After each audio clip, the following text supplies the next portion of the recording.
අපි 12 තරංග පාඩමේ පසුගිය විභාග ප්‍රශ්න තමයි සාකච්ඡා කරමින් සිටියේ. අපි තව ටිකක් ඉස්සරහට යනවා. අද බලමු මොනවද මේවට අපිට ලැබිලා තියෙන ප්‍රශ්න කියලා. දැන් 2010න් පස්සේ වගේ 12න් පස්සේ වගේ පස්සේ ආව ප්‍රශ්නවල තමයි ඇත්තටම ටිකක් දිග ප්‍රශ්න තියෙන බහුවර්ණ ප්‍රශ්න පත්‍රෙත්. ඊට කලින් ඒවා ඇත්තටම ටිකක් ලේසි වගේ ඒවා. ඒත් ඉතින් අපි සිද්ධාන්ත කොටස් මතක් වෙන්න ඕන නිසා තමයි මේවා සියල්ලම සාකච්ඡා කරන්නේ. දරුවන්ට මේවා තවසරයක් තනියම ගණන් හැදුවම දෙසරයක් තුන්සරයක් මේවා විභාගයට යන කලින් හදන්න ඕන. එතකොට තමයි මේවා මතක තියෙන්නේ. එහෙම තමයි කාලය ඉතුරු කරගන්න වෙන්නේ. ඒක නිසා එක වතාවක් හදලා නැවත විභාගයට යන කලින් තව වතාවක් හදලා එතකොට සිද්ධාන්ත පාඩම් කරන්න ඕනත් නැහැ. ඒවා නිකම්ම මතක තියෙන නිසා. අපි බලමු මොනවද දැන් මේකේ ඉස්සරහට අහලා තියෙන ප්‍රශ්න කියලා. මේක ඩොප්ලාචරණය සම්බන්ධ ගණනක්. නිරීක්ෂකයෙක් හර්ට්ස් 600ක සංඛ්‍යාතයක් සහිත නාද වෙමින් පවතින නිශ්චලතාවයේ ඇති සයිරන් නලාවක් දෙසට 40ක වේගයෙන් ගමන් කරයි. ඒ කියන්නේ ප්‍රභවය නිශ්චලයි. නිරීක්ෂකයා තමයි 40ක වේගයෙන් ගමන් කරන්නේ. වාතයේ දැනි වේගය 320 නම් ඔහුට ඇසෙන සංඛ්‍යාතය තමයි අහන්නේ. කෙලින්ම ඩොප්ලාචරණයේ යෙදීමක් තමයි අහලා තියෙන්නේ. අපි පොඩි රූප තරණයක් අඳිමු. මේකේ ප්‍රභවය නිශ්චලයි. තර ප්‍රභවය මේ වගේ ශබ්දය නිකුත් කරනවා. v වේගයෙන් මෙයාගේ vs කියන එක බිඳුවයි. තර මේ පැත්තෙන් ඉනවා නිරීක්ෂකයෙක්. එයා මේ පැත්තට එනවා vo කියන වේගයෙන්. අපි මේවා තමයි යෙදුව සම්මත සංකේත. දැන් අපි මෙයාට ඇසෙන සංඛ්‍යාතය සඳහා ප්‍රකාශනය ලිව්වොත් අපිට එන්නේ f1 සමානයි නිරීක්ෂකයාට සාපේක්ෂව ධ්වනි වේගය බෙදන්න ඕන ප්‍රභවයට සාපේක්ෂව ධ්වනි වේගයෙන්. දැන් ප්‍රභවය නිශ්චලයිනේ. එහෙනම් ප්‍රභවයට සාපේක්ෂව ධ්වනි වේගය කියන්නේ v. ඊට යටාගේ v. ඊට උඩ තියෙන නිරීක්ෂකයාට සාපේක්ෂව. දැන් නිරීක්ෂකයා ප්‍රභවයේ දෙසට යනවා. එහෙනම් එයා නවත්තන්න ඕනනේ. නවත්තන්න අපි අනිත් පැත්තට දාන්න ඕන v නෝට් එකක්. අනිත් පැත්තට දාන එක මෙතන ධ්වනියටත් යොදන්න ඕනේ. ඒක තමයි මේකේ සිද්ධාන්තය. එහෙනම් අපි මෙයාට මේ පැත්තට v නෝට් එකක් ලියමු. එයාට v නෝට් එකක් ලිව්වොත් මෙයාටත් ඒකම ලියන්න ඕන. මේ පැත්තටනේ මම දැම්මේ. මේ පැත්තටනේ දැම්මේ. ඒක නිසා මෙයාටත් දාන්න ඕනේ මේ පැත්තටම. ඒතර මේ දෙන්න කැපිලා එයා නිශ්චල වෙනවා. ඒතර එයාට සාපේක්ෂව නම් මේ දෙන්නගේ එකතුවනේ එන්නේ. ඒතර මෙතනට එන්නේ v ධන v නෝට්. මෙන්න මේක වරක් f නෝට් තමයි එන්නේ. දැන් මේ අගයන් අපිට දීලා තියෙනවා. අපිට මේවට ආදේශ කරන්න තමයි තියෙන්නේ. වායුගෝලයේ ධ්වනි වේගය 320යි කියලා දීලා තිබුණා. මේ නිරීක්ෂකයා එන වේගය 40යි කියලා දීලා තිබුණා. අපිට එනවා 320 ධන 40 යටින් 320 මේක වරක් f නෝට්. බලන්න මේ අගයන් දෙක. අතන 600යි කියලා තමයි f නෝට් දීලා තියෙන්නේ. මෙයා 40යි 320යි. සංඛ්‍යාතට 600 ආදේශ කරන්න.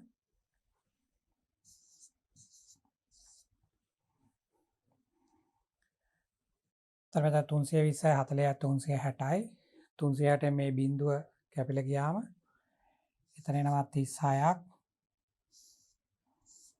යටින් 32යි මෙතන 600යි.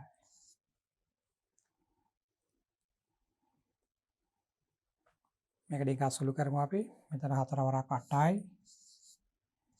මේක 9යි මේක 8ෙන් සුළු කරොත් වෙනවා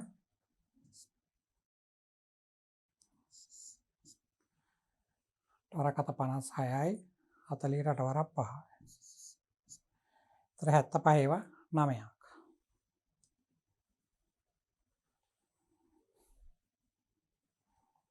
නමරක් 45යි නමරක් 63යි 4යි 67.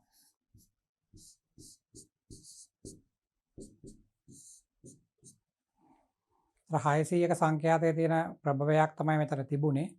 අර නිරීක්ෂකයා ප්‍රභවය දෙසට ගමන් කරන නිසා එයාට ටිකක් වැඩි සංඛ්‍යාතයක් තමයි ඇහෙන්නේ. කියන්නේ 675. මේක තමයි පිළිතුර. මෙතන අර ප්‍රභවයෙන් නිකුත් කරන සංඛ්‍යාතයට වඩා වැඩි සංඛ්‍යාත දෙකක් තියෙනවා. ඔයාලා කිසිම දෙයක් දන්නේ නැත්නම් ඔයාලා අඩු ගන්න ඒකවත් දන්නවා නම් පිළිතුර නිවැරදි වීමේ සම්භාවිතාව 50%යි. නැත්නම් භාගයයි. මොකද මේ වයින් කරන්න පුළුවන්. මෙතන වැඩි දෙන්න මේ දෙන ඒ දෙනක එකක් තමයි එන්න ඕන. මේක බලන්න. රූපයේ පෙන්වා ඇති පරිදි ස්පන්දයක් ඇදි තන්තුවක් දිගේ ඒකාකාර වේගයෙන් ප්‍රචාරණය වේ. මේ ස්පන්දය මේ පැත්තට ගමන් කරනවලු. තන්තුවේ P ලක්ෂයේ විස්ථාපනය. P කියන්නේ මේ තන්තුව මත තියෙන ලක්ෂයක්. ඒ ලක්ෂයේ විස්ථාපනය කාලයත් එක්ක කොහොමද වෙනස් වෙන්නේ? අපි දන්නවා දැන් මේක මේ තන්තුවක ගමන් කරන තරංගයක් නිසා මේක තීරයක් තරංගයක්. ඒතර එහෙනම් මේ ස්පන්දය මේ පැත්තට යනවා වගේ දැක්කට මේ P ලක්ෂය චලනය වෙන්නේ සිරස්ව ඉහළ පහළ. ප්‍රගමන වෙන දිශාවට අභිලම්බ වනේ කම්පණය වෙන්නේ. ඒතර එයා මෙහෙම ඉහළ පහළ තමයි යන්නේ. හැබැයි ඉහළ පහළ ගියාට එයා එක එක පිහිටුමට උඩට යනකොට කාලය ගත වෙනවනේ. ඒ කාලය ගත වීම තමයි මේ පැත්තට පෙන්නලා තියෙන්නේ. බලන්න මේ ස්පන්දය අපි අර පැත්තෙන් අඳිමු බලන්න. දැන් මේ වගේනේ තියෙන ඕමගේ ස්පන්දයක් තියෙන්නේ. මේ හරිය ලක්ෂය තමයි P කියන්නේ. දැන් මේක කොයි හරි වෙලාවක මෙතෙන්ට එනවා. ටික ටික එතෙන්ට එනකොට මේ ලක්ෂය දැන් එයා මේකනේ මධ්‍යන පිහිටුම. එතන ඉඳලා හැමින් එයා ඉහළට යනවා පහළට යනවා. මේ මෙතන තියෙන විස්තරයට සමාන දුරක් එයා යන්න එපේ. එතන ටික වෙලාවකින් එයා මෙතෙන්ට යයි. තා ටික වෙලාවකින් ඔහොම වෙනවා. තා ටිකකින් ඔහොම වෙනවා. මෙතෙන්ට යනවා. ආයෙ එනවා.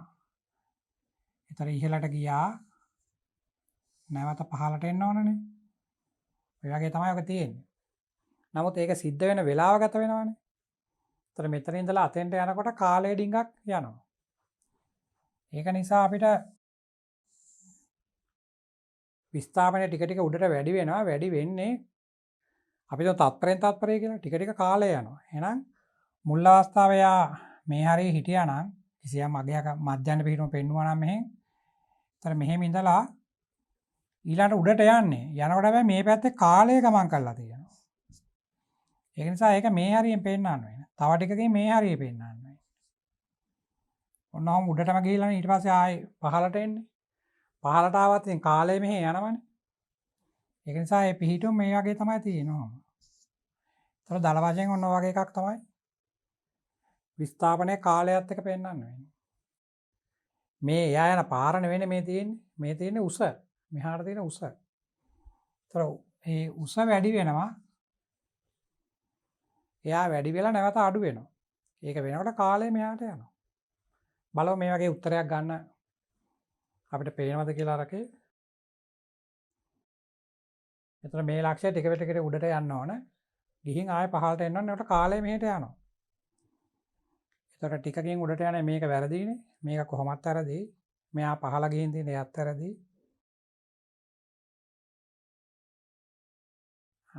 මෙන්න මේ දෙක එකක් තමයි ගන්න වෙන්නේ. මේක වෙනසක් පෙන්නලා නැහැනේ. යා මේ පටන් ගන්න තැන වැඩි වෙලා අඩු වෙලා තියෙනවා. ඒක හරි. අර ස්පන්දයේ ඉස්සරහා පෙනුම නේ මෙහාට යන්නේ. දැන් මෙතන අපිට එක වගේම හැඩයන් දෙකක් පෙන්නලා තියෙනවා. දැන් බලන්න අපි යන් දෙකේ දැන් මේ අංශුව ඉහළට පහළට යනකොට මෙහෙම දෝලණය වෙනකොට එයාගේ වේගය උපරිම වෙන්නේ මේ කේන්ද්‍රයේදීනේ. මෙතෙන් තමයි උපරිම වෙන්නේ වේගය. එහෙනම් මුල් හරියේ එයා ලොකු උසක් යන්න ඕන. ටික ටික ටික ඒ කියන්නේ මේ හරියට යනකොට ඉහළට යනකොට වේගය අඩු වෙනවනේ. අර සරල අනුඝාත චලිතයේ පාඩමේ අපි ලියලා තියෙනවනේ මේ වගේ සමීකරණයක්. v වර්ග සමානයි ඔමෙගා වර්ග වරක් ඒ වර්ග ඍණ x වර්ග. මෙතන x කියන්නේ ඉහළට පහළට යන දුරනේ. ඒතර ඒ දුර වැඩි වෙන්න වේගය අඩු වෙනවා. හැබැයි මේක විශාල වෙන්න මෙතන ලොකු කෑල්ලක් අයින් වෙනවනේ. ලොකු කොටසක් අයින් වෙනකොට උත්තරේ කුඩා වෙනවා. එපනම් මේ හරියට යනකොට ටිකක් හෙමින් යන්නේ. ඒතර හෙමින් යනවා නම් කාලය වැඩි වෙන්න එපේ. ඒකට කාලය අක්ෂය ටිකක් ඈතට යන ගතියක් තියෙනවා. අපි දැන් මේ වගේ එකක් ඇන්දොත් මෙන්න මෙහෙම ඇන්දොත් ඒකට කාලය අඩුයිනේ. කාලය අඩු වෙලා ගොඩාක් දුර ගිහින් තියෙනවා. අපි මෙහෙම ඇන්දොත් එතන කාලය ගොඩාක් ගිහිල්ලා තියෙනනේ මේක පොඩි උසක් යන්න. අන්න ඒ වගේ එකක් පෙන්වන්න ඕන අර ටික ටික එහාට යනකොට. ඒතර බලන්න ඒ අර්ථයෙන් ගත්තම කාලය වැඩිපුර ගිහිලා උස අඩුවෙන් යන්නේ මේකේනේ. මේකේ මේ වේගෙන් ගිහින් තියෙනවා. ඒතර පහුවෙන් ඒ කියන්නේ ටිකක් වෙලා යනකොට උඩට යන්න වෙලා වැඩිපුර යන ගතියක් නේ පෙන්වන්න ඕන. එහෙනම් මේක තමයි ගන්න. එක වගේම උත්තර දෙකක් දීලා තියෙනවා හොඳට බලන්න වෙනවා. මේව නම් අපිට බැලුව ගමන් ප්‍රතික්ෂේප කරන්න පුළුවන්. අර දෙක තමයි ප්‍රශ්නේ තියෙන්නේ.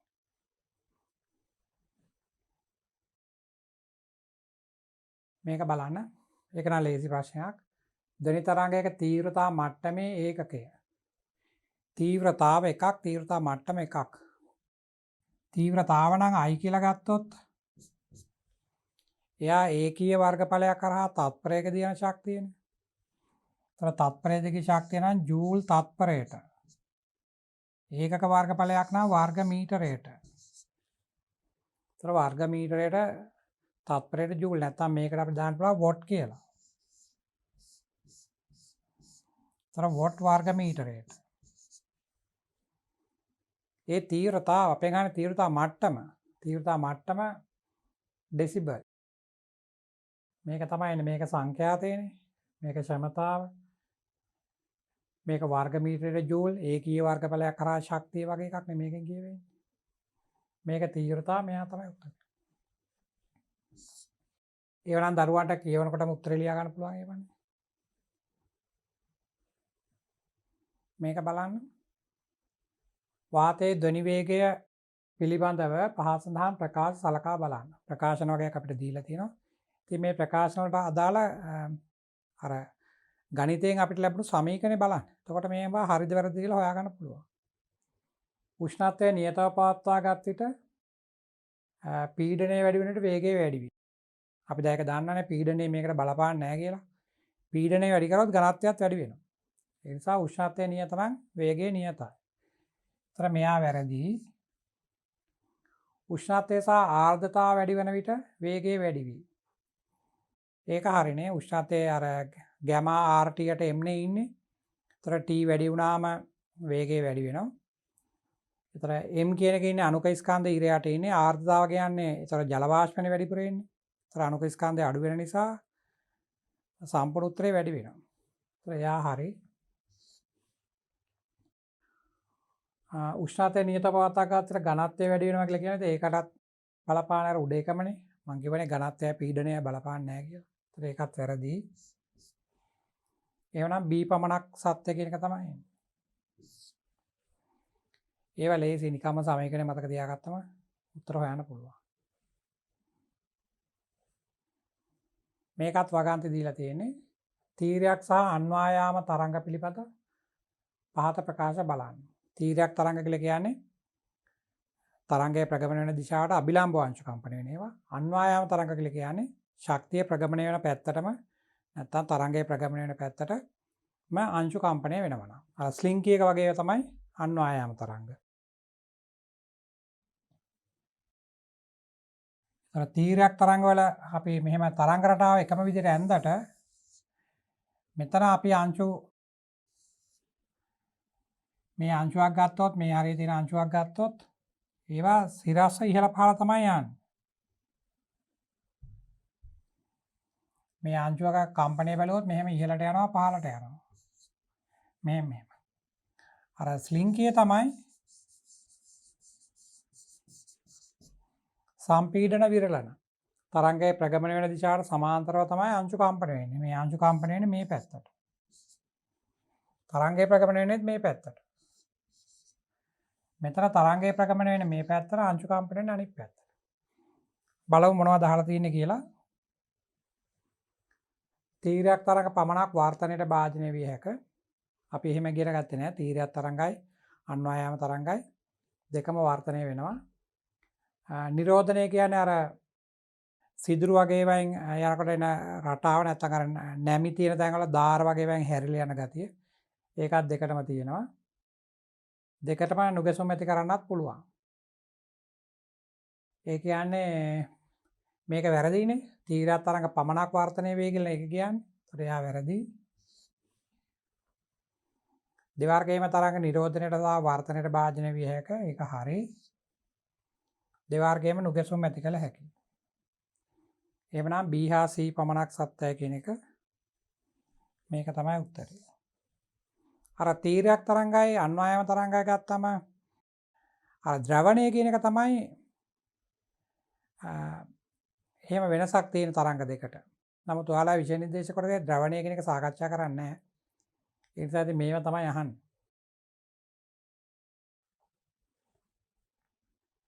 මෙතන ආයෙ අපිට ගණනක් හදන්න තියෙනවා. තන්තුවක් අචල ආධාරක දෙකක් අතර ඇද ඇත.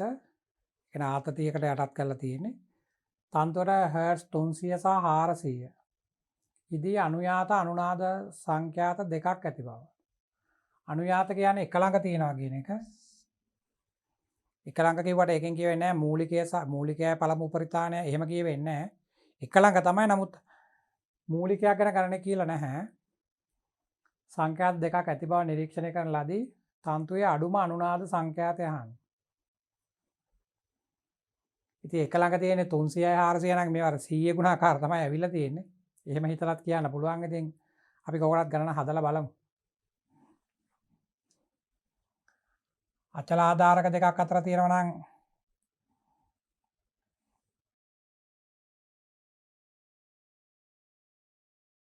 අපිට මේ වගේ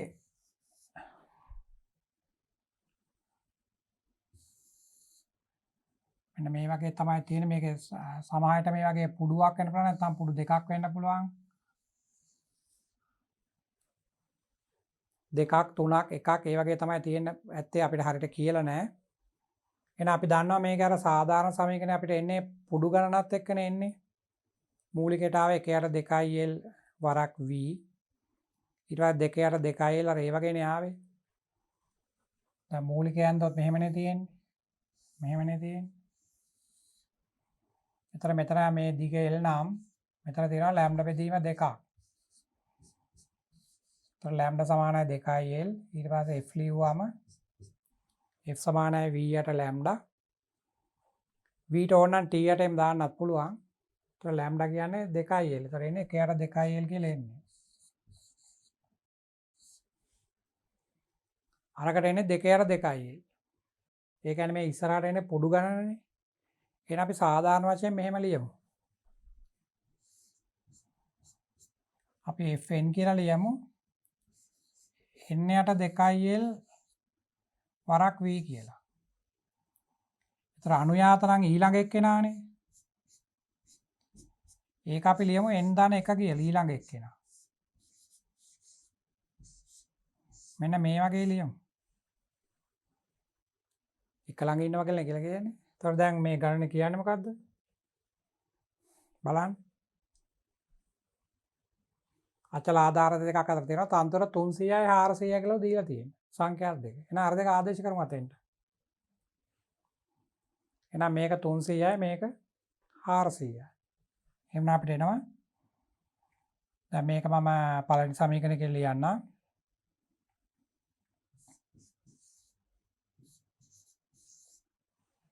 දැන් මේ දෙක බෙදුවොත් මෙයාගෙන් බෙදුවා 300 බෙදීම 400. එතන බිංදු කැපෙනවනේ 3 බෙදීම 4යි.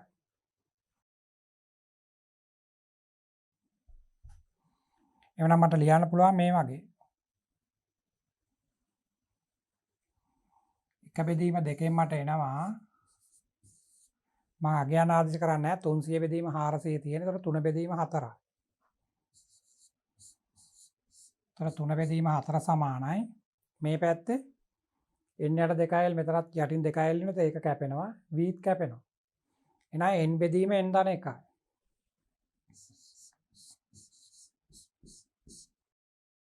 දැන් හරහට වැඩි කරාම මෙතන 3යින් එනවා ධන 3ක් එනවා. මෙතන 4යින් එනවා. ඒතර 3යින් මේ පැත්තට අඩු කරාම එනවා දරුවන්ට n සමානයි 3ක් කියලා. එහෙනම් මේ ඇවිල්ලා තියෙන්නේ පුඩු 3 සහ 4 කියන එක. මෙතන 3නේ. මෙතන 4. ඒතර පුඩු 3ක් තියෙනවා තමයි 300. එහෙනම් මූලිකයට එන්නේ පුඩු 1යිනේ. ඒතකොට 100යි. එහෙනම් මූලිකයට එන්නේ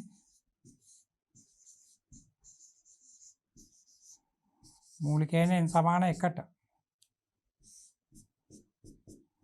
ඒ කියන්නේ හර්ට් 100යි.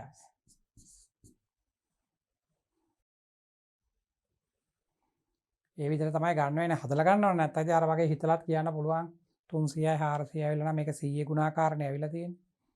ඒතර අර 50 වගේ වෙන්න විදියක් නැහැනේ. 50 150 එන්නේ නැහැ. ඒතර වැඩි එකක් ගන්නත් බෑනේ. ඒක නිසා 100 තමයි ගන්න කියලා. කෝකටත් අර වගේ සමීකරණ දෙක ලියන එක තමයි හොඳම වැඩේ. එතකොට එනවා උත්තරේ. අපේ ගානේ අවමේනේ මේක තමයි. මේක බලන්න. රේඛීය මාර්ගයක 30ක වේගයෙන් ගමන් ගන්නා දුම්රියක් හර්ට් 600ක සංඛ්‍යාතකින් ශබ්දයක් නිකුත් කරයි. මේක දැන් ඩොප්ලාචරණය බැලුව ගමන් පේනවා අපිට. වාතයේ ධන වේගය 330යි.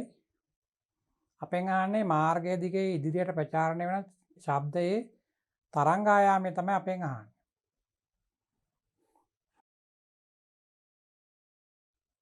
දුම්රිය ගමන් කරන වේගය 30යි.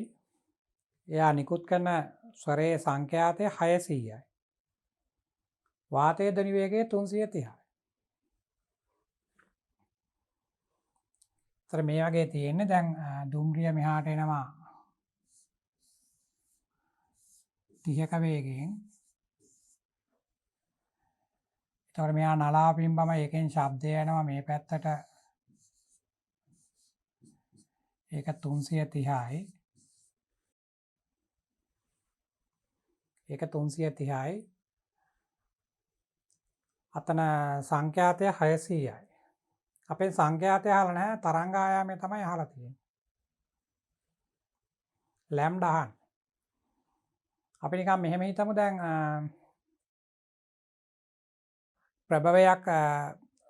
ප්‍රභවයක සංඛ්‍යාතය 10යි කියලා හිතමු. ඒතර සංඛ්‍යාතය 10 නම් ඒ කියන්නේ එයා තත්පරයකට දෝලන 10ක් සිද්ධ කරනවානේ. අපි දැන් මේ වගේ වෙන් අදින තරංග පෙරමුණුනේ. ඒතර තරංග පෙරමුණු දෙකක් අතර දුර කියන්නේ ලැම්ඩා. තරංග පෙරමුණු දෙකක් අතර දුර කියන්නේ ලැම්ඩා. ඒතර සංඛ්‍යාතය 10 නම් මෙයා එක තත්පරයක් ඇතුළත තරංග පෙරමුණු 10ක් ඇති කරන්න ඕන. අපි නිකමට මේ වගේ හිතමු f සමානයි 10යි කියලා. එහෙමනම් තත්පරය ඉවර වෙනකොට ඒ කියන්නේ තත්පරය ඉවර වෙන අන්තිම මොහොතේ නිකුත් කරන පෙරමුණ තමයි ප්‍රභවයේ ගාම තියෙන්නේ. ඊට කලින් නිකුත් කරපු 10ක් ඉස්සරහට ගිහිල්ලා තියෙනවානේ. ඒතර මේ වගේ තමයි එන්නේ. ඔන්නෝම එන්නේ.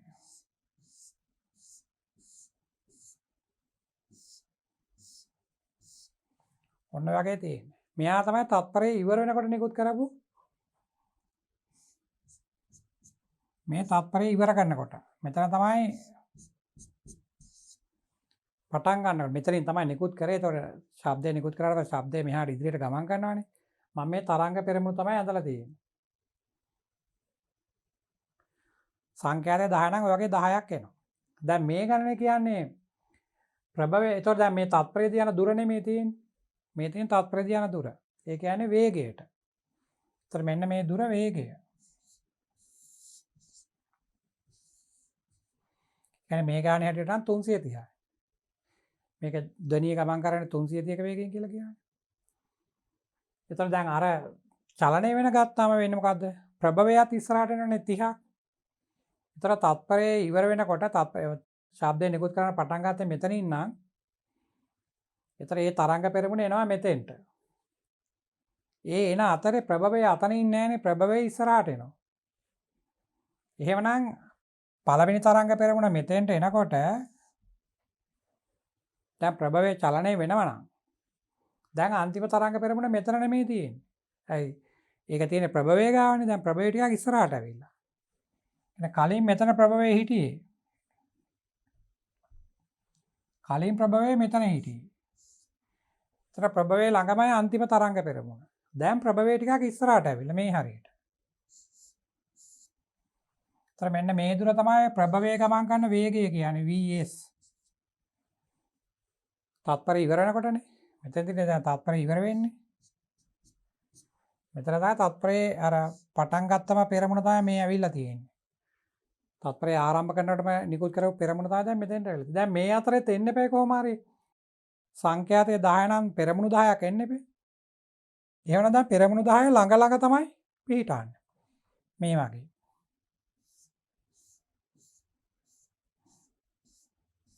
ඔන්න ඔය වගේ තමයි පිහිටන්නේ. ආසන්නෙන් ආසන්න. විතර බලන්න මේ තරංග පෙරමුණු දෙකක් අතර තියෙන පරතරය අඩු වෙනවා. ඔය ගණන ඒකයි අහන්නේ. ඒතර දැන් අපිට කලින් නම් තිබුණේ මේ දුර 330 නම් 330 10න් බෙදන්න තිබුණේ. 330 10න් බෙදුනා නම් මේ තරංග පෙරමුණු දෙකක් අතර දුර එනවා. දැන් එහෙම නෙමෙයිනේ. ප්‍රභවයේ ඉස්සරහට ආව නිසා ශබ්දයක ගමන් කරන දුර 330යි.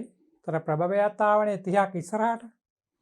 එහෙනම් මේ දුර කියන්නේ 330න් 30ක් අඩු කරන්න ඕනනේ. මෙයා මේ පැත්තට එනවනේ 30ක්. ඒ නිසා මෙතන තියෙන දුර කියන්නේ එහෙනම් v ගෙන් අඩු කරන්න ඕන vs. අන්නේ දුර බෙදුවා නම් හරියට සංඛ්‍යාතයෙන්. එහෙනම් අපිට ලියන්න වෙන්නේ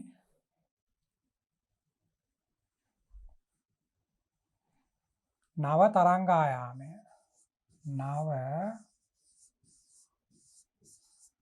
තරංග ආයාමය. v සමාන f ලැම්ඩා. එතකොට ලැම්ඩා ගන්නම් v බෙදන්න ඕනනේ f වලින්. v සමාන f ලැම්ඩා. එතකොට ලැම්ඩා ගන්නේ හැබැයි දැන් v කියන්නේ ධනි වේගය නෙමෙයි ලියන්න වෙන්නේ. අය ප්‍රභවයත් ඉස්සරහට ආවනේ. එහෙනම් මෙන්න මේ වේගය ලියන්න වෙන්නේ. v ඍණ vs බෙදන්න ඕන f ගෙන්. එතකොට v කියන්නේ 330 අතන 30යි අඩු කරාම 300යිනේ.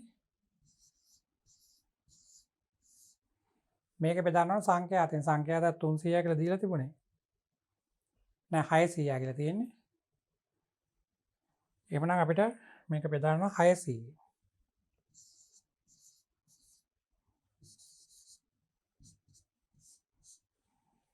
તો 300 600 බෙදුනම භාගයයි. තරංග ආයාමයේ මීටර් භාගයයි. එහෙම නැත්නම් සෙන්ටිමීටර් 50.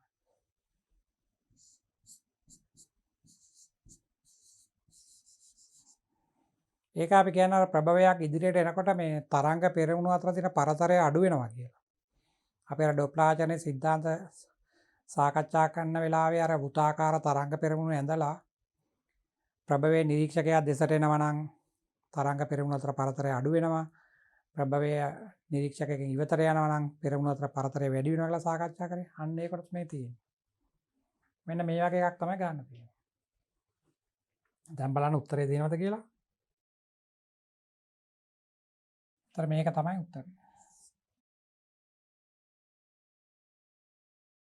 පොඩි වෙලාවක් යනවා. මේක බලන්න.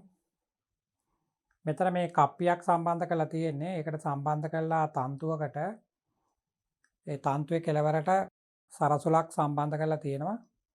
දැන් සරසුල කම්පණය කරනවා කියලා තමයි කියන්නේ. ඒකක දිග ස්කන්ධයේ සිම්පල් m වෙන තන්තුවක එක් කෙලවරකට සරසුලක් සම්බන්ධ කරලා තියෙනවා. අනික් කෙලවරෙන් ආතතිය සපයන තමයි කැපිටල් M ස්කන්ධය සම්බන්ධ කරලා තියෙන්නේ.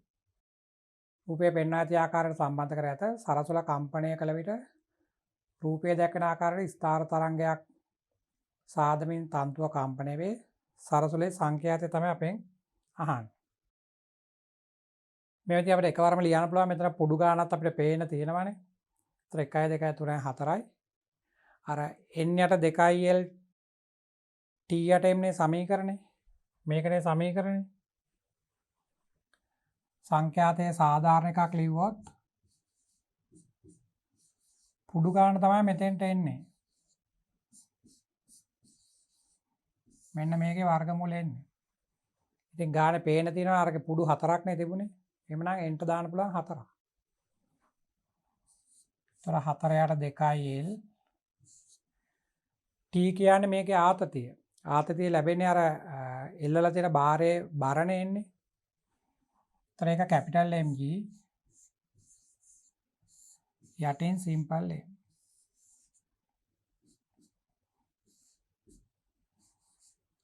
මෙන්න මේක තමයි උත්තරේට එන්න ඕන. ඉතින් ඕනනම් 4 2lට කපලා 2 බෙදීම l කියලා ලියන්න පුළුවන්. බලමු උත්තරේ. 2 බෙදීම l වරක් mg යට m කියලා පළවෙනි උත්තරේම තියෙනවා. මේවා මේ mg යටට යන්න බෑ. ඒවා කොහොමවත් වැරදි. ස්කන්ධය විතරක් එන්නෙත් නෑනේ මෙතන. ඒවත් වැරදි. අරක ඉතින් මතකෙන් ලියන්න ඕන. මෙතන හැබැයි වැදගත් දෙයක් තියෙනවා මෙන්න මේ සරසුල් දැත්ත සම්බන්ධ කරලා තියෙන විදිය.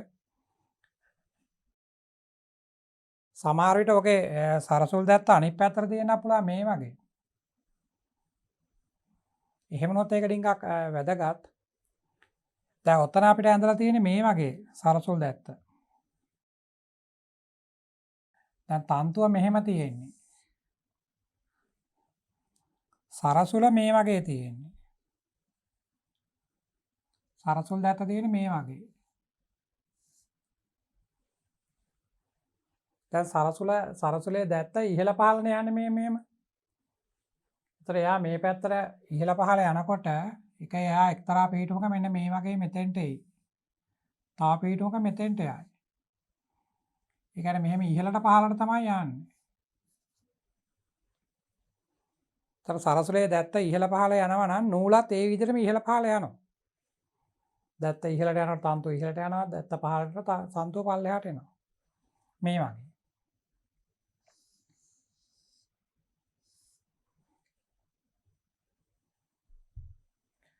දැන් සරසුල් දැත්ත සුළු වශයෙන් මෙතෙන්ට යනකොට නූලත් ඒ වගේ තමයි තියෙන්නේ. සරසුල් දැත්ත පල්ලෙහාට යනකොට නූලත් මේ වගේ පහළට එනවා. ඒතකොට දැත්ත ඉහළ පහළ යනකොට තන්තුවත් ඉහළ පහළ යනවා. ඒකෙන් තමයි පුඩුව ඇති වෙන්නේ. වේගයෙන් මේක ඉහළ පහළ යන නිසා. ඒක නිසා සරසුලේ සංඛ්‍යාතය තමයි මේ තන්තුවේ සංඛ්‍යාතය. අපි දැන් තන්තුවේ සංඛ්‍යාතයනේ ලිව්වේ. ඒකම තමයි සරසුලටත් එන්නේ. නමුත් සරසුල මේ අතර තිබුණොත් මෙන්න මෙහෙම තිබුණොත් ඒතර ඕකේ තත්ත්වයට වඩා පොඩක් වෙනස්.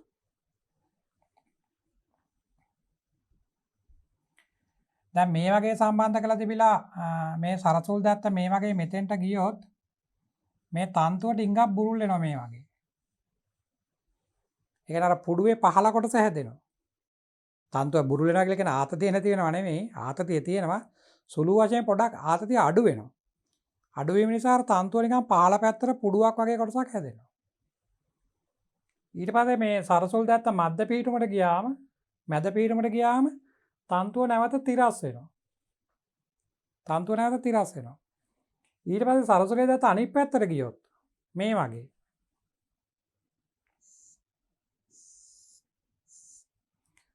සරසුලේ දැත්ත මෙන්න මේ පැත්තට ඔහොම කම්පණය වෙනකොට ඒතර නූලේ පුඩුවක් හැදෙන්නේ නැහැ. ඇයි? සරසුල් දැත්ත අර පැත්තට යනවා කියන්නේ නූල තව ටිකක් තද වෙනවනේ. ඒතර නූල ඒ පීඨුමේම ඉන්නවා. මොනවත් වෙන්නේ නැහැ. දැන් පහළට ගියා. පහළට ගිහලා නැවත මැදට එනවා. මේක මැදට එනකොට නූලත් මැදට එනවා. ඊට පස්සේ සරසුල් දැත්ත අර පැත්තට යනවා නූලට මොනවත් වෙන්නේ නැහැ. ආයි මැදට එනකොටත් මොනවත් වෙන්නේ නැහැ. ඒතර දැන් සරසුල් දැත්ත දෝලන 4ක් සිද්ධ කරලා තියෙන්නේ. මෙහාට ගියා, මැදට ආවා, එහා පැත්තට ගියා, මැදට ආවා. එතකොට නූල පුඩු භාගයයි හදන්නේ. ඒතර සරසුල් දැත්ත එක දෝලනයක් සම්පූර්ණ කරනකොට නූල යන්නේ පුඩු භාගයයි. ඊළඟ වතාවේ සරසුල් දැත්ත දෙවෙනි වතාවේ මෙහාට යනකොට තමයි නූල උඩට යන්නේ. දෙවෙනි වතාවේ මේක මෙන්න මේ මැද පීඨුවේ මෙතෙන්ට යනකොට නූල යනවා මේ අර උඩ පුඩුවේ උඩ ටික කොහොම. ඒතර සරසුලේ සංඛ්‍යාතයෙන් භාගයයි නූලට තියෙන්නේ. එහෙම නැත්නම් නූලේ සංඛ්‍යාත වගේ දෙගුණයක් තමයි සරසුලට තියෙන්නේ.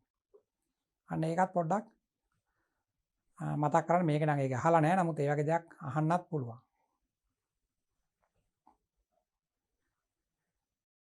මේ කරන්න බලන්න. ඒකේ තන්තු වර්ග දෙකක් තියෙන්නේ. මෙතන ටිකක් බර තන්තුවක් තියෙනවා. බර තන්තුවකින් ඇවිල්ලා මේ වගේ නිකන් සැහැල්ලු තන්තුවක් වගේ එකකට තමයි තරංගය ඇතුල් වෙන්නේ. රූපයේ පෙන්වා ඇති පරිදි එහා බී යන තන්තු දෙකක් පීලක්ෂයේදී ගැට ගහලා තියෙනවලු. නිදහස් කෙලවර දෘඩ සිරස් බිත්තියකට සම්බන්ධ කරලා තියෙනවා මෙතන. එහා බී තන්තු වල ඒකක දිගක ස්කන්ධ පිළිවෙලින් 0.04යි මෙයාගේ.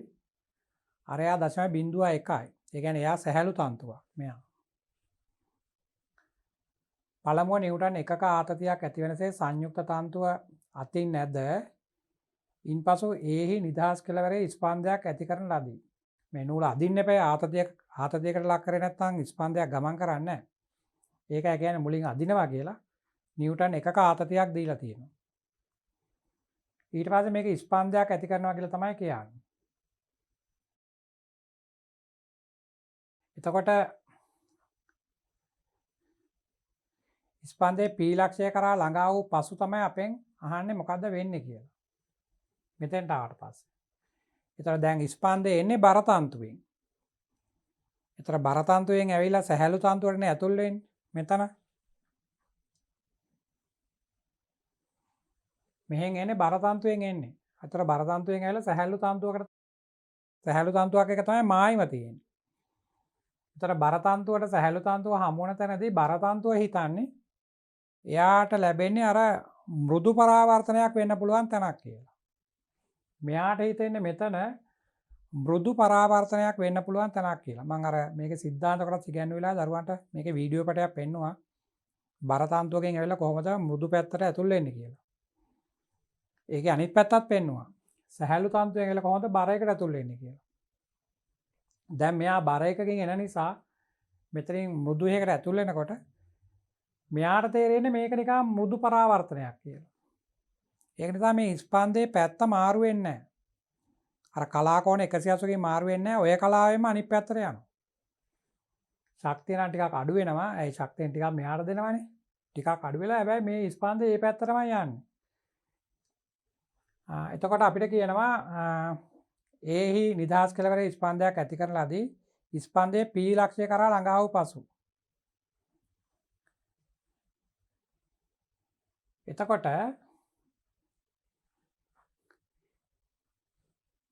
දැන් මෙතනින් එන ස්පන්දයෙන් නැවත මේ බර තන්තුව පැත්තට යන එක්කෙනා යටිකුරු වෙන්නේ නැහැ. කලා වෙනසක් නැහැනේ. මොකද එයාට මෙතන මුදු පරාවර්තනය වෙන්නේ. එයා නම් ඒ විදිහටම තමයි අනිත් පැත්තට යන්න ඕන.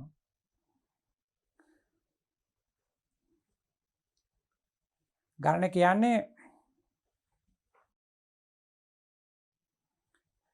යටිකුරු නොවෝ ස්පන්දයක් 10ක වේගයෙන් B ගේ දකුණු දිශාවට යයි කියලා මේ පැත්තට. අපි බලමු මේක ඉස්සෙල්ලා මේ දෙනක වේග හොයා ගන්න ඕන අපි. ආතතිය දීලා තියෙන නිසා ඒකී දිගක ස්කන්ධයක් දීලා තියෙන නිසා අපි ඉස්සෙල්ලා වේග දෙක සොයමු. අපිට එනවා VA කියන එක ලියන්න පුළුවන්. VA ලියන්න පුළුවන් T යට M වල මූලය. තර T කියන්නේ 1යි. M කියලා කියන්නේ 0.04යි.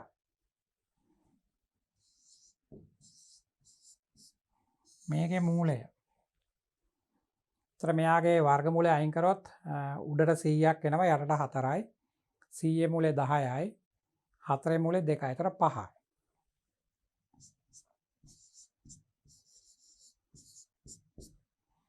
එහෙනම් මේ A කියන තන්තුවේ මේ බර තන්තුවේ තරංගය එන්නේ 5ක වේගයෙන්. සැහැල්ලු තන්තුවේ බලමු. සැහැල්ලු තන්තුවේ වේගය අපි VB කියලා ලියුවොත් ඒකෙත් නිව්ටන් එකමයි. අතන 0.01යි. එතකොට මේක 0.2 කරාම 100යි. 100 වර්ගමූලය 10යි.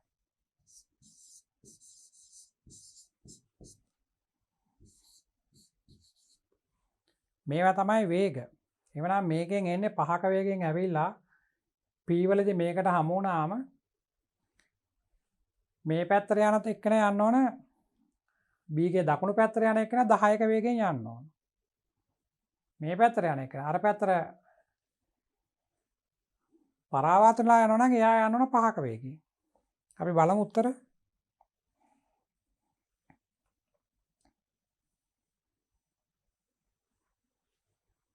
මේවා තමයි දීපු දත්ත. යටිකුරු නෝ ස්පන්දයක් 10ක වේගයෙන් B ගේ දකුණු දිශාවට ගමන් කරයි. මේ පැත්තට යන එක හරිනේ. එතන මේකෙන් ඇවිල්ලා මෙයාට ආවම වේගය 10 නිසා ඒ ප්‍රකාශය තමයි හරියන්නේ. ඕනනම් අපි අනිත් ඒවාත් බලමු. යටිකුරු ස්පන්දයක් 10ක වේගයෙන් B ගේ දකුණු දිශාවට. ඒක වැරදිනේ. එහා පැත්තේ තන්තෝ සැහැල්ලු එකක්නේ. මේකේ මේ පැත්තට යන එක්කෙනා ශක්තිය එහා පැත්තට හුවමාරු කරන කෙනාගේ ස්පන්දේ මාරු වෙන්නේ නැහැ. පරාවර්තන වෙන කෙනා තමයි මාරු වෙනවා නම් මාරු වෙන්න ඕන. හැබැයි මෙතන මාරු වෙන්නේ නැහැ. මොකද මෙයාට මෙතන තේරෙන්නේ මෘදු පරාවර්තනයක් විදියට. යටිකුරු නෝ ස්පන්දයක් 10ක වේගයෙන් ඒ දිගේ වම් දිශාවට ගමන් කරයි.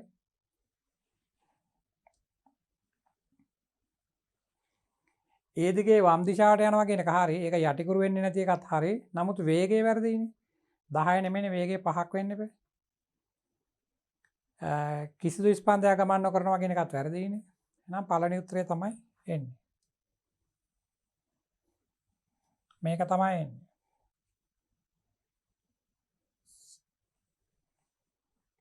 එතන මේ අර ඒකීය දිගක ස්කන්ධය දීපු නිසා දරුවන්ට ඒක යොදලා මේ ටී බෙදීමෙන් වල මූලය යොදලා සමීකරණයෙන් වේගය හොයාගන්න වෙනවා. ඊට පස්සේ තමයි අර මුදු පරාවර්තන ඒවා සාකච්ඡා කරන්න ඕන. මේ ගන්න බලන්න ඒකේ ප්‍රකාශන තියෙන්නේ සංයුත භාජනය තුළ වායුවක් අන්තර්ගත වේ. වායුව තුළ ධනි වේගය පිළිබඳ කර ඇති පහත සඳහන් ප්‍රකාශ බලන්න. ඒතර වායුව තුළ ධනි වේගය රඳා පවතින සමීකරණ අපි දන්නවා. ගැමා RT යට m එවනම් උෂ්ණත්වය තමයි බලපාන්නේ. නියත උෂ්ණත්වයේදී භාජනයේ පරිමාව වෙනස් කළ විට ධනි වේගය නොවෙනස්ව පවතී. ඒක හරිනේ උෂ්ණත්වය නියතයිනේ. මේකත් නියතයි. භාජනයේ පරිමාව වෙනස් කරාට කමක් නැහැනේ. භාජනයේ පරිමාව වෙනස් කරාට ඝනත්වයත් වෙනස් වෙනවා. ඒකින්ද ඒකේ මොනවත් වෙන්නේ නැහැ. ධනි වේගයේ නොවෙනස්ව පවතී කියන එක හරි. මේක හරි. උෂ්ණත්වය සමග ධනි වේගය වෙනස් වේ. ඒක කොහොමත් හරි.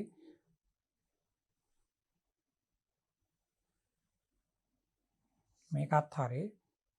නියත උෂ්ණත්වයේදී භාජනය තුළට තවත් වායුව එකතු කළ විට ධනි වේගය වෙනස් වේ. වායුව එකතු කිරීමෙන් පීඩනය වෙනස් වෙනවා. පීඩනය වෙනවා ඝනත්වයත් වැඩි වෙනවනේ. උෂ්ණත්වය වෙනස් වෙන්නේ නැත්නම් වෙනස් වෙන්නේ නැහැ. ඒක වැරදි. එහෙනම් හරියන්නේ A සහ B. මේක තමයි උත්තරේ. මේ ගණන බලන්න. නවතායතේ කාර්යයක් තුළ සිටින රියදුරෙක් මෝටර රථයක් තුළ සිටින රියදුරෙක් තම කාර්යය දෙසට මුහුණලා එන තවත් කාර්යයක් දැක ඔහුගේ නලාව ශබ්ද කරයි. නවතායති කාර් රථයේ නලාවේ සංඛ්‍යාතය 340යි වාතයේ ධනි වේගය 340යි දෙකම දීලා තියෙන 340යි කියලා. චලිත වන රථයේ රියදුරා මෙම ශබ්දයේ සංඛ්‍යාතය 348ක් ලෙස අනාවරණය කරයි. දැන් නලාව ශබ්ද කරන්නේ නිශ්චල වෙන කෙනා. නවතායති කාර්යයක් තුළ සිටින රියදුරෙක්නේ නලාව ශබ්ද කරන්නේ. අපි මේක පොඩක් ලියලා බලමු මේ ඩොප්ලර් සමීකරණය. එතන මෙතනින්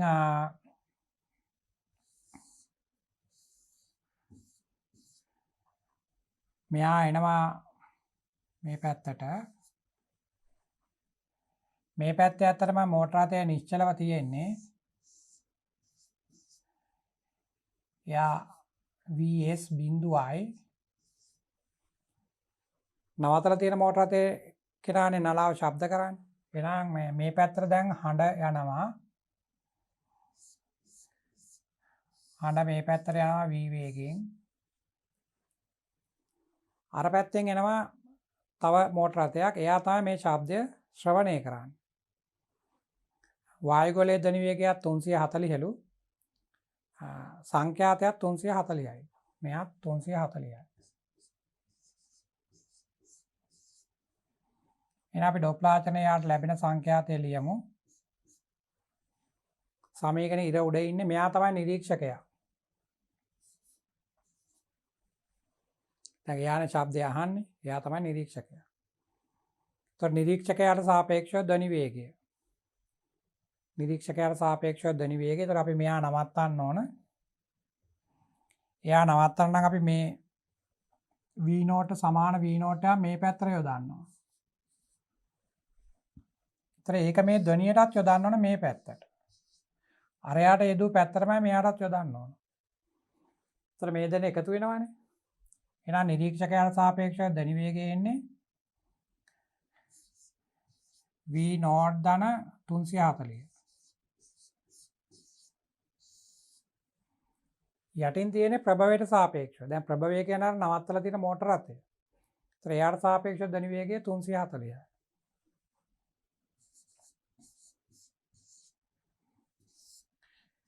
මේක වරක් නියම සංඛ්‍යාතේ ඒකත් 340යිනේ. දැන් මේ නිරීක්ෂකයට ඇසෙන සංඛ්‍යාතය අපිට දීලා තියෙනවා 348යි කියලා. එහෙනම් අපි මෙතෙන්ට 348 ලියමු. මේ 340 කැපෙනවනේ. ඒතර නිකෙම උත්තරේ ගන්න පුළුවන්. මෙයා 348 නම් මේ 340 අර පැත්තට අඩු වුණාම 8යි එන්නේ.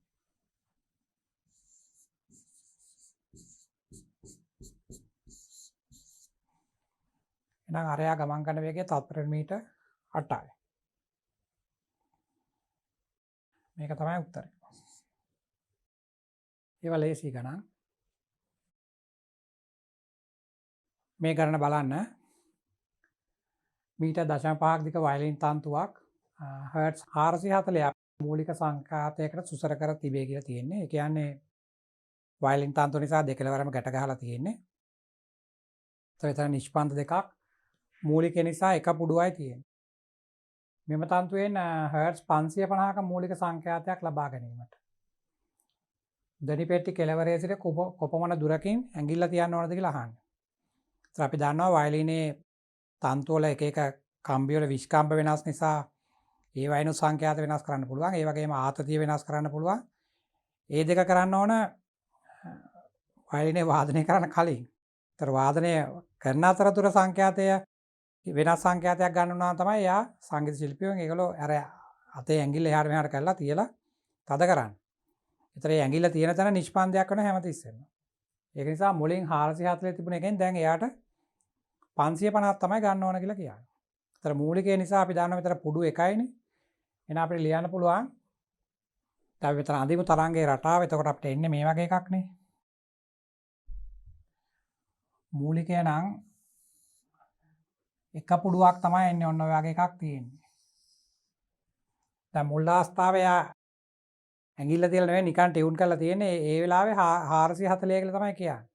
ඒතර අපි දන්නවනේ එක පුඩුවක් නම් අර පුඩු ගණන එන්නේ ඉස්සරහට. ඒතර 1යට 2L T යට M කියලා තමයි එන්නේ. ඒතර මේ සංඛ්‍යා අපිට ලියන්න පුළුවන්. 1යට 2L වරක් V කියලා ලියන්න පුළුවන්. V වෙනුවට T යට M ලියන්න ඕනේ නැහැ නේ. මේ ගාන එහෙම ආතතිය එහෙම දීලා නැහැ නේ අපිට. දැන් අපි මේකට ආදේශ කරමු. ඒතර මුල් අවස්ථාවේ අපිට එන්නේ F වෙනුවට දාන්න පුළුවන් 440. බලන්න දිග 0.5යිනේ. 440 අපෙන් අහන්නේ 550ක් කරන්න. එහෙනම් මෙතන අපිට ලියලා 440 මෙතන ලියන්න ඕන දෙවාරයක් 0.5 වරක් V. දිග මීටර් 0.5 නිසා. දැන් දෙවෙනි අවස්ථාවේ 550ක් කරනවා. ඒතර 550 සමාන 1යට දෙවාරයක් L. මම මේක දෙකෙන් වැඩි කරේ නැත්නම් අර මෙතනත් දෙකේ ඉලක්කමක් එනවනේ. ඒතර බෙදනකොට ඒවා කැපිලා යන නිසා. ඒතර මෙතනත් මේ V කැපිලා යනවා. ඇත්තටම දරුවන්ට ඕන නම් මේ F සමානුපාතිකයි 1යට L කියලා අරගෙනත් ගාන හදාන්න තිබුණා. මොකද V වෙනස් වෙන්නේ නැහැනේ. දැන් අපි මේ සමීකරණ දෙක බෙදමු.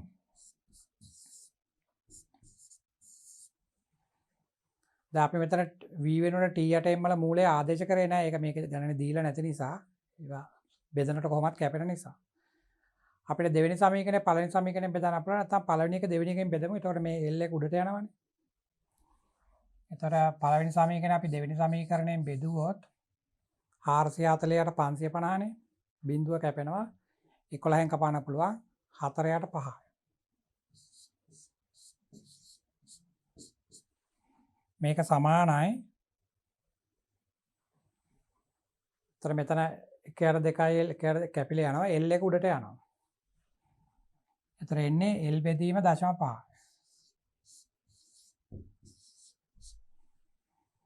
එතන 0.5 මේ පැත්තට වැඩි කරාම 0.5 කියන්නේ භාගයනේ. එතන ඒක 2යි 2 බෙදන්න ඕන 5න්. එතන එනවා 0.20යි 20ට 5 වරක් 4යි.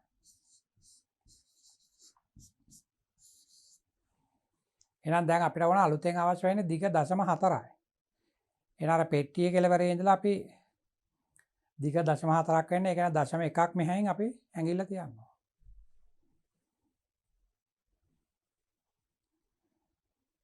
ඒක තමයි පෙට්ටි කෙලවරේ ඉඳලා යහන්නේ. ඒක 0.1.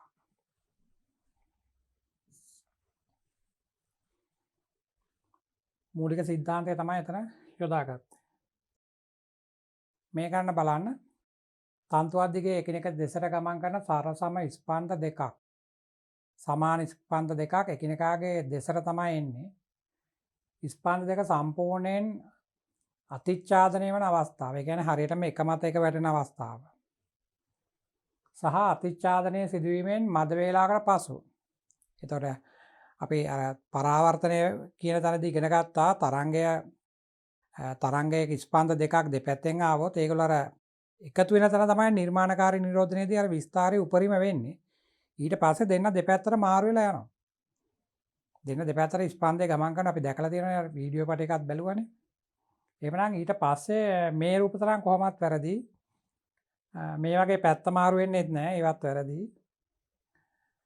එහෙමනම් අර මේ දෙන එක මත එක වැටුනම මේ විස්තරය වගේ දෙගුණයක් වෙන්න ඕනනේ.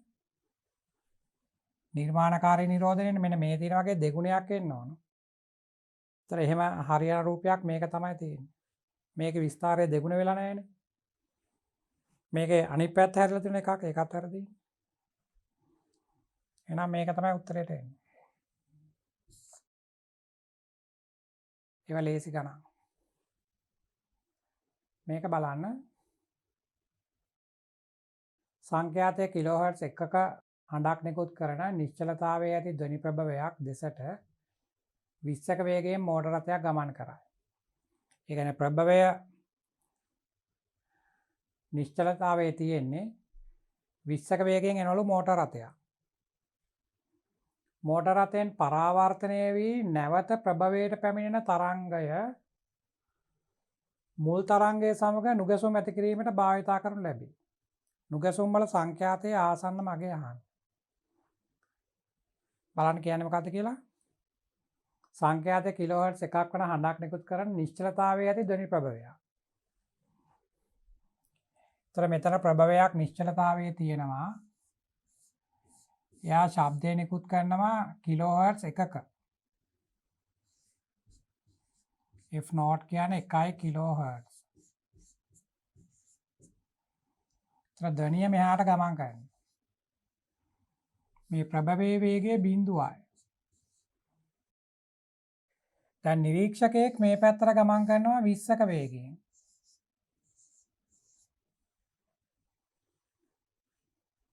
නිරීක්ෂකයෙක් 20ක වේගයෙන් ගමන් කරනවලු. බලන්න. කිලෝහර්ට්ස් එකක හඬක් නිකුත් කරන නිශ්චලතාවයේ ඇති ධ්වනි ප්‍රභවයක් දෙසට 20ක වේගයෙන් මෝටර රථයක් ගමන් කරයි. ඒතර මෝටර රථයේ වීදුරුවේ හරි ඉස්සරහා හරි අර අතනින් යන සංඥාව වැදුනම නැවත පරාවර්තනය වෙනවනේ. ඒ පරාවර්තනය වෙලා යන එක්කෙනා නැවත අර ප්‍රභවයෙන් අල්ල ගන්නවලු. මේ වගේ එකක් කියන්නේ. දැන් මෙයාට එනවා මේ සංඛ්‍යාතය මෙතෙන්ට එනවා F1 කියලා එයා එන්නේ. මෙයාට දැන් ආරම්භක අවස්ථාවේ නිරීක්ෂකය කියලා ගන්න වෙන්නේ. ඒතර එයාට ලැබෙන්නේ F1. හැබැයි එයාත් මෝටර රථයක් නේ. ඒතර ඒකෙන් පරාවර්තනය වෙනවා. පරාවර්තන වුණාම ඒකත් F1ම තමයි. ඊට පස්සේ පරාවර්තනය වෙවි එයා දැන් ඉස්සරහට එනවනේ. ඒතර දෙවෙනි අවස්ථාවේ එයා ප්‍රභවයක් විදිහට වැඩ කරනවා. මෙයා. තොර දෙවෙනි අවස්ථාවේ දැන් මෙයා තමයි තරංග නිකුත් කරනවා වගේ අපිට තේරෙන්නේ. ඒක හැබැයි F1 තමයි නිකුත් කරන්නේ. දැන් ඒ F1 නිකුත් කර කර ප්‍රභවයේ ඉදිරියට එන නිසා මෙතන ඉන්න එක්කෙනා දැන් නිරීක්ෂකයා වගේ වෙනවා. මෙන්න මෙයා දැන් නිරීක්ෂකයා වෙලා එයාට ලැබෙනවා F2. ඒකයි කියන්නේ. මුලින්ම එයා නිකුත් කරේ F0. ඒක මෙතන ඉන්න මෝටර රථයට ලැබුණා. එයා F1. එතකොට මෙයා චලනය වෙන නිසා F1 කියන එක අරයට වඩා වෙනස්. දැන් එයාගෙන් පරාවර්තනය වෙනවා. පරාවර්තනය වෙනකොට සංඛ්‍යාත වෙනස් වෙන්නේ නැහැ. මේ F1ම තමයි මෙතනක් තියෙන්නේ. හැබැයි දැන් එයා පරාවර්තනය වී ඉදිරියට එන කෙනෙක් නිසා මෙයාට ලැබෙන්නේ F2. දැන් ගණනේ කියනවා අර මුල් එක්කෙනයි මෙන්න මෙයයි එකතු වෙලා නුගැසුම් හදනවා. බලන්න. නැවත ප්‍රභවයට පැමිණෙන තරංගත් මුල් තරංගත් සමග එකතු වී නුගැසුම් ඇති කිරීමට භාවිතා කරයි. අපෙන් ආන්නේ නුගැසුම් වල සංඛ්‍යාතයේ ආසන්නම අගය අහන්නේ හර්ට්ස් වලින්. ධ්වනි වේගය 320 කියලා දීලා තියෙනවා. එහෙනම් අපි දැන් ඩොප්ලර් ආචරණයේ දෙවතාවක් යොදන්න වෙනවා. ඉස්සෙල්ලා මෙයාට යොදන්න වෙනවා.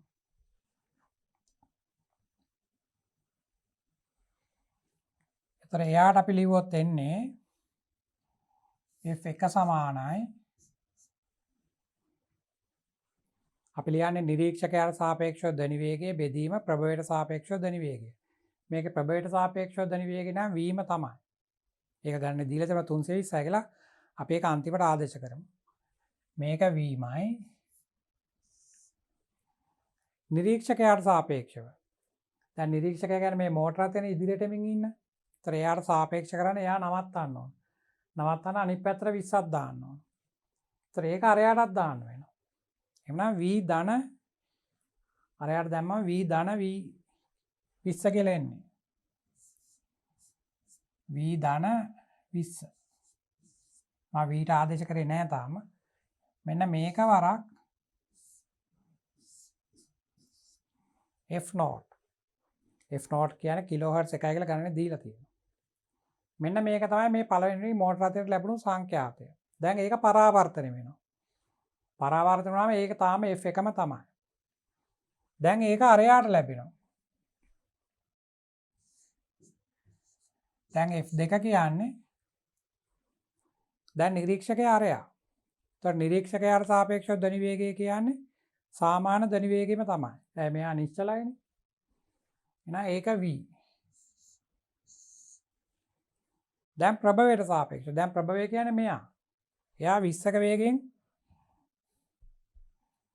මෙයා මේ පැත්තට යමින් ඉන්න 20ක වේගයෙන්. දැන් එයානේ ප්‍රභවය. ඒතර ප්‍රභවයට සාපේක්ෂව ධ්වනි වේගය ගන්න මේ 20 නැති කරන්න අනිත් පැත්තට 20ක් දාන්න ඕන. ඒතර එහාට 20ක් දාම ඒක ධ්වනියටත් දාන්න වෙනවා. ධ්වනිය යන්නේ මේ පැත්තටනේ.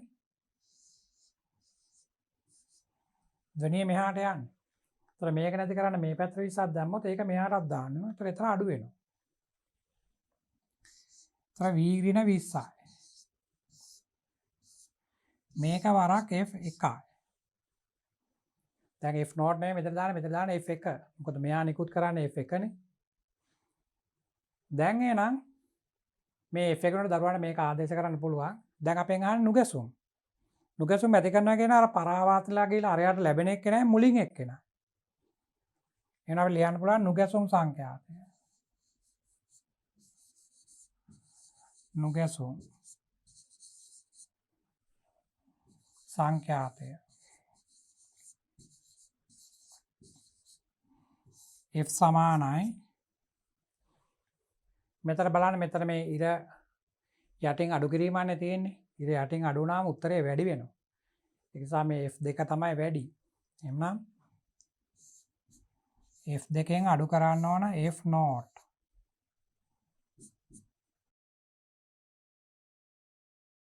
දැන් අපි F2ට ආදේශ කරමු.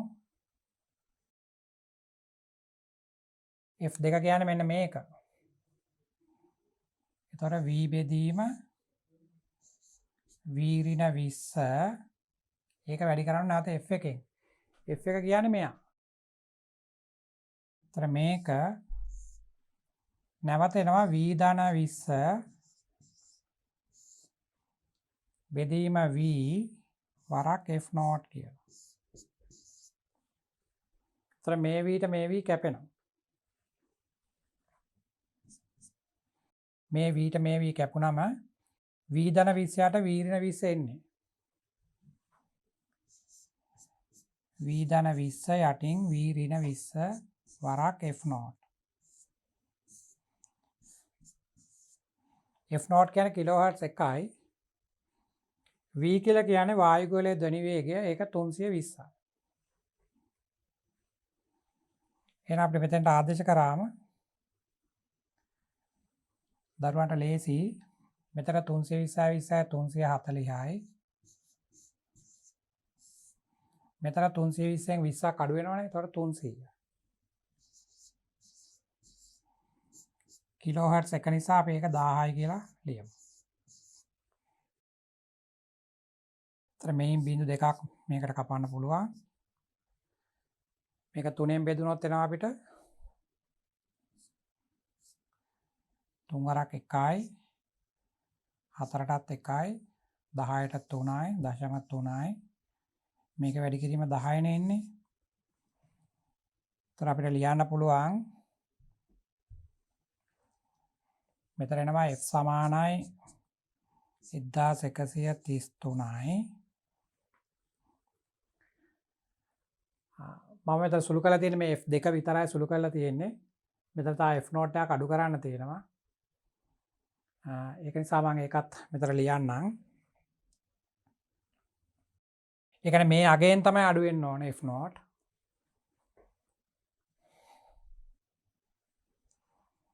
මෙන්න මෙතන අඩු වෙනවා F naught.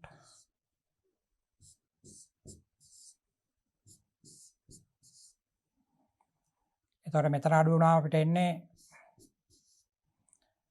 1000ක් නේ අඩු වෙන්නේ. ඒතර 1133යි 1133න් 1000ක් ගියාම 133ක් තමයි එන්නේ.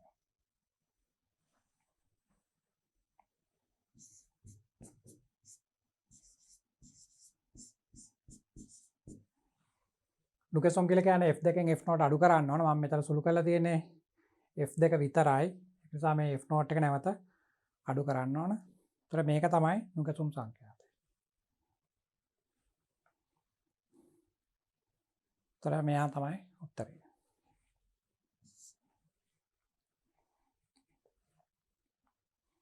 මේක බලන්න. ඒක අර දෝලන කොටසේ ප්‍රශ්නයක්. සරල අනුවාදී චලිතයේ දෙන වස්තුවක ප්‍රකාශන වගේක් අපෙන් අහලා තියෙනවා. විස්ථාපනයේ උපරිමයට ත්වරණයේ විශාලත්වයේ උපරිම වේ. ඒක හරිනේ. අපි මේ වගේ අංශුවක් දෝලණය වෙනවා නම් මෙතන මේ කේන්ද්‍රය තියෙන්නේ. මෙතන විස්තාරය. ඒතර මේ ඈතට යනකොට මෙයාගේ ත්වරණය සමානුපාතිකයිනේ විස්ථාපනයට. අර ඍණ ලකුණක් එනවා. ඒක හැමතිස්සම අචල ලක්ෂය දෙසට තියෙන නිසා ඈතට යනකොට ත්වරණය වැඩි වෙනවා. ත්වරණයේ අගය වැඩි වෙනවා. ඒක නිසා පළවෙනි ප්‍රකාශය හරි. විස්ථාපනයේ උපරිමයට ත්වරණයේ විශාලත්වයේ උපරිම වේ කියන එක හරි. ඒතර ඒක හරිනම් ඉතින් අනිත් ඒවා බලලා වැඩක් නැහැ. අපි නමුත් කියවලා බලමු මොනවද දීලා තියෙන්නේ කියලා. මේ ත්වරණයේ සෑම විටම නියත වේ කියන එක වැරදි. විස්ථාපනයට සමානුපාතික නිසා. වේගයේ උපරිමයට විස්ථාපනයේ උපරිම වේ ඒකත් වැරදිනේ. වේගයේ උපරිම වෙන්නේ කේන්ද්‍රයේදීනේ. කේන්ද්‍රයේදී විස්ථාපනයේ බිඳුවයි. එතන තමයි වේගයේ උපරිම වෙන්නේ. ඒතර මේවා වැරදි. මේකත් වැරදි. වේගයේ උපරිමයට ත්වරණයේ විශාලත්වයේ උපරිම වේ. ඒකත් වැරදිනේ. වේගයේ උපරිම වෙන්නේ කේන්ද්‍රයේදී. ඒතකොට ත්වරණයේ බිඳුවයි. විභාගයට මෙහෙම කාලය ගන්න එපා. කෙලින්ම අතනින් උත්තරේ හරි නම් ඒකෙන් යන්න තියෙන්නේ. උපරිම විභව ශක්තිය උපරිම චාලක ශක්තියට වඩා වැඩි වේ. ඒකත් වැරදිනේ. අපි ලියවනේ චාලක ශක්තිය බිඳුව වෙනකොට විභව ශක්තිය උපරිම වෙනවා කියලා ප්‍රස්ථාරයක් එහෙම ඇන්දේ අපි මෙහෙම. විභවයට මෙහෙම එකක් ඇන්දා. චාලකට ඔහම එකක් ඇන්දා. මෙයා බිඳුවට අරයා උපරිම වෙනවා. ඒතර පළවෙනි උත්තරය තමයි එන්නේ.